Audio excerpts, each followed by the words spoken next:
nataka tukamalize radical yote kutokana na baadhi ya watu wanasema wanaitaka yote.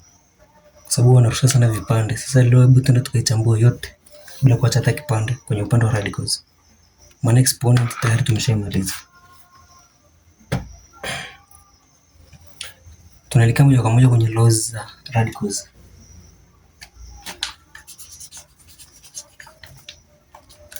Kuna laws muhimu zipo 8, zote zinatakiwa zielekezwe moja kwa moja. Tuanze na laws number 1. Inaitwa product law. Uzalishaji. Kama ulielewa vizuri exponent, hii radical itakuwa rahisi maana laws ni zile zile. Tofauti tu ni mfumo. Kwa hiyo tunaanza na laws namba 1 ya uzalishaji kama mnavyoona hapo. Ya uzalishaji. Kama jina linavyojelezea lenyewe, uzalishaji ni kitu ambacho kinaongezeka. Mfano umepewa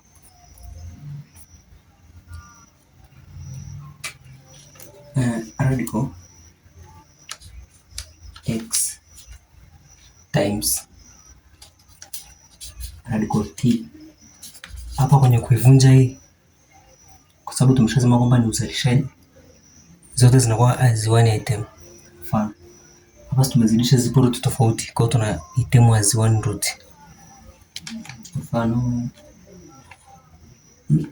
root ya x times t jumla kwa log. Kwa hiyo kama umepewa mfumo wa hivi, lazima uivunje uje mfumo wa hivi ndio unapata jibu. Kwa hiyo kupata swali lolote lenye mfumo wa hivi, sidhani kama utashindwa. Hiyo ni laws namba 1. Na pia kwa kukumbusha tu kwenye radicals, japo nishaeleza nyuma, lakini nielezea hapa kwa faida ya wengine. Unapoona hii mfumo wa root hii maana yake ni half. Ushaelewa? Mfumo wa half ambao unakuja kubi converted as square. To square pale na bonds. Maana yake ni tu item ambazo zimebi multiplied zikaleta one item. Kwa hiyo hivi maana yake namba kuna namba mbili ambazo zimezidishwa mara mbili ndani yake zikatokea namna hiyo. Na pia sasa baada ya hapo kwenye developing unaweza kupata labda terms ya mfano 3. Kwa hiyo hapa mfano labda terms ya ukaikuwa ka 3 hapa kwenye aka ka double hasha. Kwa maana yake hiyo ni cube root. Hivi unaweza kuikuwa 10, 11, 7 inategemeana na swali. Kwa hiyo usije ukajiconfuse. Hii inakuwa ni sawa na half times. Kama patakuwa na exponential hapo, jibu lako litakuwa limetokea. Hiyo laws number 1. Laws number 2, quantity law, law kugawanya. Ili uzalishaji tunagawanya. Tuchukulie tu kwa kifupi gawa. Hilo ziwe inatokeaje? Hilo ziwe pale inatokea mfano umepewa product ambazo zimekuwa tofauti kwenye mgao. Mfano umepewa mfano square root ya tutumia baba x square root ya y. So ukishana umepewa hivi, usibe confused kwa sababu zote zina likely kwenye root, unazitemu kwenye root moja. Unadhani unanielewa? Zote hizi zipo kwenye root. Kwa hiyo hapa hivi unakuja unazidisha zote. Nachukua square root ya x over y. Inakuwa hivyo rahisi tu. Kwa hiyo unaweza separate unazicombine together. Kwa hiyo pale kama ina uwezo kusimplify hapo ina simplify, then unatafuta square root ya zote kwa pamoja. Mmoja isimwache mwenzake. Hivi pia the same applied ukipewa mfumo wa hivi. Kama uko na jibu hili unaweza kulipeleka pia kwenye mfumo wa hivi, ndio maana yake. Hiyo nadhani ni laws number 2 kwenye mfumo wa kugawa. Sidhani kama kuna mtu anashindwa. Laws number 3 ni product to exponent. Hapa mfano sasa umepewa laws number 3. Radical to exponent. Mfano umepewa radical ya square root. Alafu sasa pembeni kama tumeshakubaliana kwamba ni same apply to number. Umeona? Mfano umepewa square root ya x. Kama tumekubaliana kwamba ile square root ni half, inakuwaje? Mfano umepewa labda achana na hiyo ambayo tunajua ni half. Tuchukulie mfano square root ya t. Square root t square root ya maybe a. Hii kwenye ku-expand tunasema ni a bracket 1 over t, ambapo pale ingekuwa kama square root ya kawaida tungesema ni a bracket 1 over 2. Kwa sababu tushapa demand ya hapa nje kwamba hii ni t, tumetimes mara t sio mara mbili tena, kwamba kuna namba mbili zimebi times zikaleta kitu kimoja. Kwa badala yake kuna namba ambazo tumepewa demand pale nje. Au tuchukulie mfano labda ungepewa mfano square root ya ungepewa labda 4 square root ya 16. Kuna fungu ngapi pale kwenye 16? Ndio times like kama kitu kama hicho. Kwa hiyo jibu linakuwa simple tu kama hivyo. Ile namba nitakuwa times by 4. Yaani zile namba ziwe 4. Kwa maana yake pale jibu linakuja moja kwa moja ni 2. Kwa sababu zile 2 zipo mara 4. Kwa hiyo tunachukua 2 moja sio 2 mara 2 ambayo inaleta 4 sasa. Kuna zile item ambazo zimekubali ku be divided zipo mara ngapi? Kwa hiyo kuna sita pale. Tunachukua 2 times 2 times 2 times 2 ambapo tuzigawe sana mara 4. Kwa mara 4 pale jibu la kuja ni 2 ndio zimejulia mara 4 hapo. Ingekuwa mara 3 kwenye 16 maana yake kuna item ambayo ingetoka nje ili 3 ambayo ni 2. Alafu zingine tunabaki na 2 ya ndani. Nadhani kitu kama hicho mmeshakielewa tu. Kwenye maswali nadhani tutaelewa maana maswali kama hayo. Na pia kama una maswali pia utakuwa na drop out. Tunayaona na tunayapitia. Laws nyingine ambayo pia ni muhimu kuijua ni laws number 4. Power to radical. Power to radical. Hii power to radical. Power ni ile exponential number base then ile power sasa tunavipeleka kwenye radical sasa. Hapa. Kwa sababu tumeshajifunza exponent kwenye zile laws kule, nadhani hii haiwezi kaleta shida kwa sababu mfano umepewa hapa. Mfano x na ni square root ya x square root ya maybe b bracket maybe h. Hii tuna expand namna gani? Kwa sababu tunachokubaliana kwenye exponent hapa. Kwenye hii x ambayo ipo hapa ambayo tumesema ni half kama tusingepewa. Kwa hiyo inakuwa ni half times h ambayo inakuja kuwa to expand hapa. Inakuwa ni b square root ya b bracket 1 times x times h ambao kwenye finally tuna conclude like bracket ya b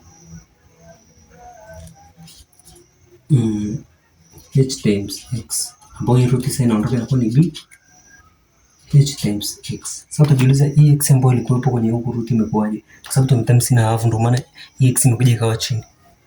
Hiyo ni laws number 4. Sasa kwenye hii laws number 5 mwa makini sana. Inaitwa radical to radical. Radical to radical. Hii inatokeaje? Mfano umepewa radical. Mfano radical maybe tuseme radical x radical. After na kwenye hiyo radical sasa kuna y radical ya 2. Tuchukulie mfano hapa. Na x radical. Yani radical x ya ambao ndani yake sasa kuna radical tena maybe ya y. Hapo umepewa mfano a. Tufanye hivi. Kwa kwenye ile radical ya kwanza kuna namba ni nzuri. Ngoja niwape mfano kwa hapa hivi. Mfano ngoja.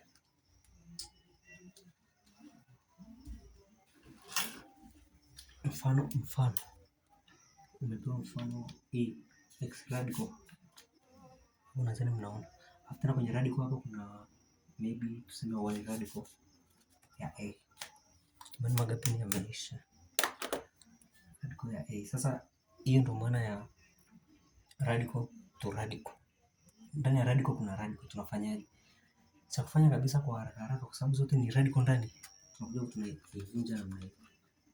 Times hizi au many times hizi radical za nje tuna times then base tunaiacha kama ilivyo. Mfano kuna x radical ile ambayo ndio imebeba radical mwingine ndani. Kwa tunachukua tuna times hiyo x wa nje times y kwa radical ya hiyo. Then mambo mengine ndio yanaendelea. Unaweka kwenye standard ya namna hii. Kwa hata kama ni swali umepewa kwenye mtihani lazima litakuwa na max ukishafika tu kwenye eneo kama hili. Kwa lazima nje ionekane usiende kiuni tu. Hivyo ndivyo jibu laweza likaje. Hiyo ndio radical number 5. Tunaenda number 6. Addition and subtraction of the unlike radical. Addition and subtraction yani kuzidisha na kujumlisha kwenye radical ambazo zinaendana.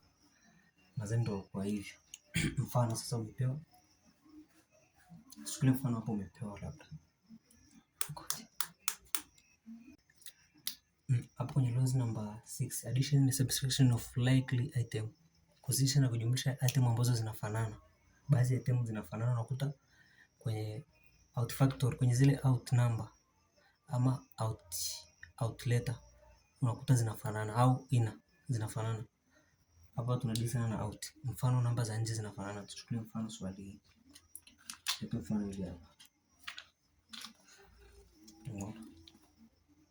Hapo inasema x square root ya b jumlisha y square root ya b.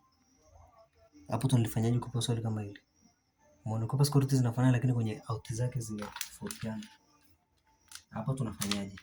Lazima tuzifactor kwenye mfano za nje hizi. Si hazifanani. Kwa lazima tuziweke kwenye factory ambayo ndani ya base ambayo ni b ipo both side ina stand as 1 inasimama kama moja. Kwa tunachukua x jumlisha y bracket square root ya b over. Baada ya hapo sasa ndo mchakato mwingine unaendelea, lakini kwa hapa lazima unakuwa umeonyesha njia. Kwa hivyo unakuwa umeonyesha njia. Hapo imekuja kama mnavyoona hapo x plus y. Tumekuja kuifactor nje, then b ka stand yenyewe kama yenyewe. Hiyo ni lesson number 6. Lesson number 7 is simplifying of radicals. Simplification, namna gani tuna simplify radical. Nadhani hilo hata sio muhimu sana. Mfano, simplify yani kurahisisha radical. Mfano radical ya 20. Haya, kwa simplify unafanyaje? Kama tulivyoambiwa kwamba kwa radical ndani ni zile namba ambazo unakuta unazizidisha zenyewe kwa zenyewe ndio unapata jibu. Lakini lazima tuzifact out, tuangalie zenye zitatoka nje na zenye zitabaki. Mfano, kwenye 20 hapa kuna zinagawanywa kwa mara ngapi? Tunapiga hapa. Hapa kuna 2 mara 2. Kwanza inagawanyika kwa 2, si ndio, ambayo inakuwa mara 10. Si ndio? 10 gawanyika kwa 2 tena inabaki 5. 5 mara 2 10. Kwa hapa ni 2 times 2 times 5. Si ndio? 2 mara 2 ni 4 mara 5 20. Kwa hiyo hizi zina kwa sababu hapa tujepewa demand hapa nje tumepewa tu square root bila hamna kitu yote. Tumesema ni times half. Si ndio? Basi kama ni times half. Umeona? Basi kama ni times half tuna simplify hii pia kutoka nje. Kwa hiyo kutoka nje hapa ni hii tu kwa sababu ziko mbili tumesifactor mara 2. Ambapo kuzidisha kwa half inatoka nje square root ya 5. Ndio hapo ndio hapo ndugu yako. Simple tu kama hivi. Tajeta vitu vingi. Hapo. Sasa tu swala na nini fact out. Fact out hiyo mbili. Ambapo imekuja kustand as outside. Zeni hiyo 5 imekosa mtu wa kuradical naye. Wa kuruka naye nje. Ndio maana tumemtoa nje. Umeona? Hiyo hapo. Yaani kumnaona kwa upande wenu tukijana na kamera. Haya. Hiyo ni lozi nyingine. Hatuja kwenye lozi ya mwisho kabisa. Rationalize the denominator. Hii nimeshakushaeleza kwa nyuma kwamba unavyo rationalize maana yake ni item kuna denominator na numerator. Ile numerator ndo tunaipeleka juu ikadetermine ikabe times kwa times both side ile lengo letu ipande juu tu kwa sababu huko njini zitakuwa likely. Mfano tutatoa mfano mmoja zeni maswali yatakuwepo. Mfano umepewa square root ya 1 over square root ya 2. Mfano umepewa swali kama hili. Ile unafuatilia yote. Tushakubaliana kwamba hii moja ni numerator, hii ni denominator, hii square root ya 2. Si ndio? Kwa denominator inatakiwa sasa tu kwenye swali letu inakuja 1 over square root ya 2 times square root ya 2 times square root ya 2. Mbona 1 times square root ya 2 inabaki square root ya 2 kwa sababu 1 ile kitu. Kwa square root ya 2 over square root ya 2 kwa square root ya 2. Hiyo ukiziweka kama kwenye ile lozi. Hapa ni lozi, kuna lozi nyingine hapa ina be apply. Kama nilivyosema kukariri lozi hiyo sio issue, lakini nishakwambia kwamba ukiona square root ambazo zinafanana hapa. Mfano hapa si zinafanana. Square root ya 2 kwa square root ya 2, hebu tufanye kikao hiki hapo hapa. Mfano square root ya 2 maana yake ni 2 times 2 bracket 2 times 2 hapa kuna half. Kwa hiyo ni 2 kwa exponential ngapi? 2 bracket ya half. Hii kuzidisha 2 kwa 2 inakuwa multiply inakuwa 1. 2 square root ya 1 2 kwa exponent ya 1 ambayo ni power. Kwa maana yake mwisho wa siku kwenye ile lozi yetu kule za exponent tunasema any number power 1 is equal to number. Ndio tunapo apply hapo. Kwa kuja kwenye rationalize denominator ndivyo inavyotumika. Kwa hapa chini inabaki 2. alafu ni kwa maswali zaidi ndio tutadili. Then hapo ndio answer yetu. Hivi maswali yote ndivyo utakavyofanya. Kwa hiyo laws ni nyepesi tu, na ukishazielewa hizi laws, mambo ya logarithm hayatakushinda. Umeona? Mambo mengi sana yatakupigia chenga ukishaelewa tu laws za exponential and radicals. Hapo nadhani ndio mwisho, tupigie tu sasa, ni maswali yafuate. Tumemaliza.